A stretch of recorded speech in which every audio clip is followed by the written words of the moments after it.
పడుకున్న కేసీఆర్కి వినబడాలి కదనే, అవునా కదా? గుండెపోటు వచ్చిందట, నిజమో అబద్ధమో?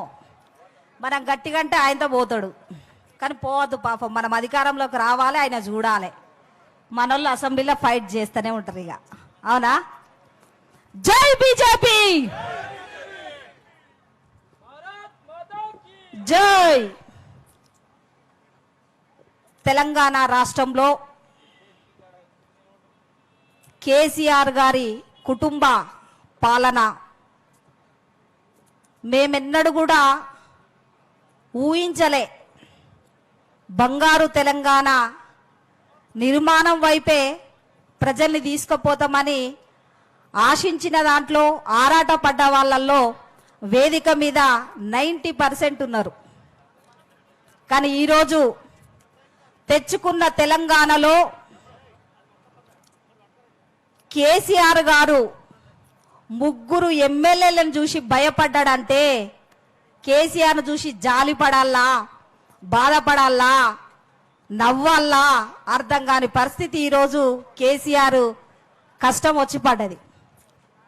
కుటుంబ పాలనకు వ్యతిరేకంగా ప్రజాస్వామ్య పద్ధతిలో గెలిచి ప్రజలే గెలిపించి అసెంబ్లీకి పంపిస్తే ఒక నియంత పాలన ఈ రాష్ట్ర ముఖ్యమంత్రి గారు మరి 3 ఎమ్మెల్యేలని సస్పెండ్ చేసి తన అసెంబ్లీని 6 రోజులు నడిపించుకున్నాడంటే నిజంగా ఈ 3 చూసి భయపడ్డాడని మాత్రం సమాజం అంతా కూడా అనుకుంటుంది. మరి ఈరోజు 3 ఎమ్మెల్యేలు దీక్షలో కూర్చొని వారికి మద్దతుగా సపోర్టుగా వేదికపై కూర్చున్న పెద్దలందరికీ, ఈ దీక్షకు సపోర్టుగా వచ్చిన నాయకులకి, కార్యకర్తలకి, పాత్రికేయ మిత్రులకి అందరి కూడా పేరు పేరున ఉద్యమ నమస్కారాలు తెలియజేస్తున్నా. కేసీఆర్ గారి చరిత్ర మా అందరికీ తెలుసు. టక్కు టమారా గజకర్ణ గోకర్ణ విద్యలు నేర్చినోడు, మాయల నాయకుడు ఈ రాష్ట్ర ముఖ్యమంత్రి కేసీఆర్. 19 సంవత్సరాలు ఆయనతోని మేం పనిచేసిన బిడ్డలం. ఆడిస్తాడు, పాడిస్తాడు, అసెంబ్లీలో కనబడుతుంది కదా. కానీ సర్పంచ్ నుండి ముఖ్యమంత్రి దాకా ఎదిగిన ఈ ముఖ్యమంత్రి ఇవాళ ఎలా దోసుకోవాలి, ప్రతిపక్ష నాయకుల్ని ఎలా అవమానపరచాలి, ప్రతిపక్ష పార్టీలలో బలమైన పార్టీ బీజేపీ పార్టీని ఏ రకంగా అవమానపరచాలో అని 80,000 పుస్తకాలు చదువుకున్న ఈ రాష్ట్ర ముఖ్యమంత్రి గారు మన మీద ప్రయోగం చేసి చూస్తాడు. అయ్యా కేసీఆర్, నీ పరిస్థితి ఎక్కడ దాకా వచ్చిందంటే హుజురాబాదులో నువ్వు వెయ్యని నాటకం లేదు. నీ కుటుంబము, నీ బంధువర్గం అంతా కూడా వచ్చి అడ్డేసిన, కోట్ల రూపాయలు ఖర్చు పెట్టినా నిన్ను ఓడించి ధర్మాన్ని న్యాయాన్ని రాజేందర్ అన్నని గెలిపించి పంపించిండ్రు. అంతేకాదు 4 రాష్ట్రాలు రిజల్ట్ వచ్చిన తర్వాత పాపము ఆయనతో గుండె కాదు మనిషే కోల్పోయిండు. అంటే రాజేందర్ అన్నను బయటికి పంపిస్తే కేసీఆర్ బతుకు ఇలా మంచం పాలైపోయింది. మనమందరం కూడా అర్థం చేసుకోవాలి. ఇవాళ ఈ రాష్ట్ర ముఖ్యమంత్రి గారు చెప్పినట్టుగా స్పీకర్ గారు పోచారం శ్రీనివాసరెడ్డి గారు కనీసము మన ఎమ్మెల్యేలను చూడకుండా, గౌరవించకుండా, మాట్లాడకుండా ఇవాళ కేసీఆర్ గారు చెప్పినట్టుగానే చేయడం అంటే ఇది ప్రజాస్వామ్యమా, కల్వకుంట్ల రాజ్యమా అనేది ప్రజలందరూ కూడా ఇవాళ అర్థం చేసుకుంటాండ్రు. ఇవాళ బీజేపీ పార్టీని ఆదరిస్తాండ్రు. కేసీఆర్ గారు పాపం అనుకుంటాడు మేము తలుసుకుంటే ఏదైనా చేయగలుగుతామని. నువ్వు ఏమీ చేయలేదనే విషయము 3 ఎమ్మెల్యేలు సస్పెండ్ చేసినప్పుడే తెలిసిపోయింది. కేసీఆర్, నీ ఎమ్మెల్యేలు 100 మంది ఉన్నారు కావచ్చు, నీకు పోలీసు వాళ్ళు ఉన్నారు, నీకు అందరూ ఉండి కూడా 3 ఎమ్మెల్యేలు అందులో ముఖ్యంగా ఈటల రాజేందర్ అన్న చూసి భయపడ్డావంటే ఇక నీ అంత పిరికి పంద లేడు అనేది మాత్రము అర్థం చేసుకోవాలి. నేను చెప్పిన రాజేందర్ అన్నకు, అన్న అసెంబ్లీకి పోతున్నావు కదా, నువ్వే ముందు పోయి సార్ గెలిచొచ్చిన నాకు కంగ్రాట్ చెప్పవా అని అనవే రాజేందర్ అన్న. కేసీఆర్ కుప్పగూలిపోతాడు. మరి ఆ ధైర్యం నీకున్నదానే? నేనైతే గెలిచిపోతా, నేను డైరెక్ట్ కేసీఆర్ నందు కాకా నేను గెలిచి వచ్చినా ఏం సంగతి, నాకు బోకే అయ్యవా, నాకు కంగ్రాట్ చెప్పవా అని అందన్నా. నా మాటగా మీరు పోయి మాట్లాడండి అని చెప్పిన. నన్ను ఏడ మాట్లాడనిచ్చిండమ్మా, నన్ను ఏడ చూడనిచ్చిండమ్మా అన్నాడు. అంటే ధర్మాన్ని న్యాయాన్ని చూడలేని కళ్ళు లేని కబోదు ఇవాళ కేసీఆర్ గారు. ప్రజలిచ్చిన తీర్పును ఇవాళ జీర్ణించుకోలేనోడు ఈ రాష్ట్ర ముఖ్యమంత్రి అనేది మనం అర్థం చేసుకోవాలి.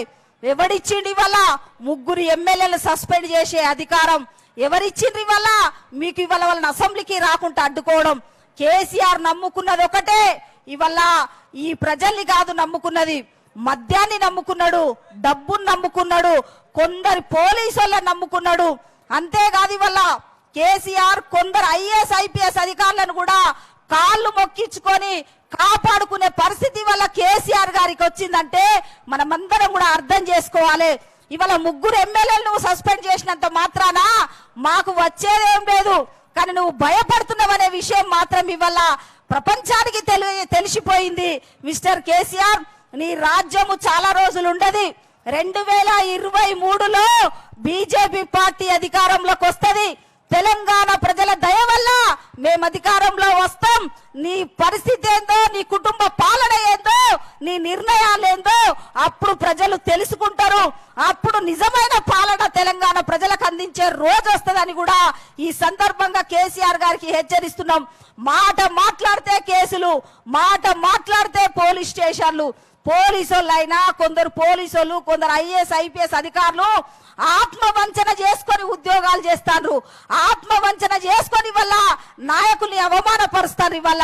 కానీ ఇవాళ ముగ్గురు ఎమ్మెల్యేలు సస్పెండ్ చేయడం అంటే ఇలా కేసీఆర్ గారి పాలన ఎంత దిగజారిపోయిందో తెలంగాణ సమాజానికి అర్థమైపోయింది. కేసీఆర్ గారు 2023లో ఇవాళ అధికారంలోకి వస్తామో రామో అన్న ఒక భయంతో ఇవాళ రాష్ట్రం అంతా సర్వే చేయించుకుంటే సర్వేలో జీరో వస్తుంది కాబట్టి ఇలా కేసీఆర్ గుండెపోటు వచ్చి ఇవాళ ఇంట్లో పండుకున్నాడు. ఇక కొడుకు తిరుగుతుండు. ఇవాళ మా చొప్పదండి నియోజకవర్గానికి వచ్చిండు. అరే నువ్వు ఒక మంత్రివి, ముఖ్యమంత్రి కొడుకువు, నీకు ఎందుకయ్యా భయం? మా బీజేపీ నాయకులని, కార్యకర్తల్ని, సర్పంచ్ని, ఎంపీటీసీలను రాత్రి 1 గంట నుండి అందరినీ అరెస్ట్ చేసి పోలీస్ స్టేషన్ లో పెట్టిండట. అరే నువ్వు ముఖ్యమంత్రి కొడుకు ఎందుకు భయపడతాను? మేము చొప్పదండి మార్కెట్ లో ఇదే ఈటల రాజేందర్ అన్న ఫైనాన్స్ మంత్రిగా ఉన్నప్పుడు, హరీష్ రావు గారి మంత్రిగా ఉన్నప్పుడు నేను తీసుకుపోయి డెవలప్మెంట్ చేసిన వర్క్లను ఇనాగ్రేషన్ చేసినాయి. మా స్టోర్లు పక్కకు పెట్టి వాళ్ళ కేటీఆర్ తో ఇనాగ్రేషన్ చేయించుకుంటున్నారు రెండోసారి. ఎంత దిగజారిన రోజు చూడండి ఇవాళ వాళ్ళు. అంటే అరెస్టు వాళ్ళే ఇవాళ మేము డిస్టర్బ్ చేస్తామంటారు. అరెస్టు చేసిన తర్వాత ఎవరిని డిస్టర్బ్ చేస్తారు? కేసీఆర్, కేటీఆర్ ఈ పాలన ఎన్నో రోజులు నడవది. ముఖ్యమంత్రి గారు, ప్రజాస్వామ్యంలో ప్రతిపక్ష నాయకులు ఉంటారు, ప్రజల గొంతుకగా మాట్లాడాలి. మేము మాట్లాడకుంటే ఇక మేము ఎవరి కోసం మేము ఉండాలి? అంటే రాజ్యాంగంలో నువ్వు ఒక్కడివే ఉండాలా? ప్రజాస్వామ్యంలో నీ కల్వకుట్ల కుటుంబమే ఉండాలా? ప్రతిపక్షం అనేది ఉండకూడదా? మిస్టర్ కేసీఆర్, మేము వింటున్నాం, చూస్తున్నాం, రాసి పెట్టుకుంటున్నాం, మనసులో దాచుకుంటున్నాం. వడ్డీతో సహా బిడ్డ కేసీఆర్ నీ కుటుంబాన్ని నిన్ను ప్రజలు అంతం చేయక తప్పదు. రేపు బీజేపీ పార్టీ అధికారంలోకి వచ్చిన తర్వాత నీ సంగతి ఎంతో చూస్తారు బిడ్డ. నీ కల్వకుంట్లలు దాచుకునే అంతా కూడా వడ్డీతో సహా ఈ తెలంగాణ రాష్ట్ర ప్రభుత్వానికి కట్టించి తీరేంత వరకు బీజేపీ పార్టీ నిద్రపోదని కూడా మరొక్కసారి ఈ రాష్ట్ర ముఖ్యమంత్రి గారిని హెచ్చరిస్తూ, రాష్ట్ర ముఖ్యమంత్రి గారు మరొక్కసారి అసెంబ్లీ మీటింగ్ పెట్టాలి, మా ఎమ్మెల్యేలు పోవాలి, 4 కోట్ల తెలంగాణ ప్రజలకు ఇచ్చిన హామీలు, నువ్వు పెట్టిన మేనిఫెస్టోలో పెట్టిన హామీలను ప్రజల పక్షాన మా ఎమ్మెల్యేలు మాట్లాడే విధంగా నీకు నైతిక విలువ ఉంటే గౌరవంగా మా ఎమ్మెల్యేలకు స్వాగతం పలకాలి. ఆ హుందాతనం నేర్చుకో ముఖ్యమంత్రి గారు. అందుకే అంటున్నా, పాపం సర్పంచ్ నుండి గెలిచినోడాయే ఏకదం ముఖ్యమంత్రి అయ్యేసరికి అయోమయంలో పడి ఆ పదవినే కూడా ఆగంగా పట్టించి గౌరవం లేకుండా చేస్తుండే ఈ రాష్ట్ర ముఖ్యమంత్రి గారు. బీజేపీ కార్యకర్తలారా, నాయకులారా, రాష్ట్ర ముఖ్యమంత్రి భయపడతాడు, రాష్ట్ర ముఖ్యమంత్రి పిరికోడు, రాష్ట్ర ముఖ్యమంత్రి ఈటల రాజేందర్ అన్న చూసి అసెంబ్లీనే 6 రోజులు నడిపించుకున్న చరిత్ర ఇది, మనం మర్చిపోవద్దు. ప్రతి ఓటర్కు ప్రతి ఊర్లలో మనం ప్రచారం చేయాలి. రేపు రాబోయే రోజుల్లో టిఆర్ఎస్ పార్టీని, కల్వకుంట్ల కుటుంబాన్ని చిత్తుగా ఓడించి బీజేపీ జెండా ఎగరవేస్తారని కూడా ఈ అవకాశం ఇచ్చిన మీ అందరు కూడా పేరు పేరున ఉద్యమ నమస్కారాలు. జై తెలంగాణ. హాయ్ ఫ్రెండ్స్, మా టుడే టుమారో యూట్యూబ్ ఛానల్ చూస్తున్నందుకు చాలా థ్యాంక్స్. మరిన్ని లేటెస్ట్ వీడియోస్ కోసం వెంటనే సబ్స్క్రైబ్ చేయండి. అలాగే ఈ బెల్ ని కూడా రింగ్ చేసేయండి. మా నోటిఫికేషన్స్ అన్ని మీ మొబైల్లో వస్తాయి. అలాగే మా వీడియోస్ మీకు నచ్చితే లైక్ చేయండి, షేర్ చేయండి, నచ్చకపోతే కామెంట్ చేయండి.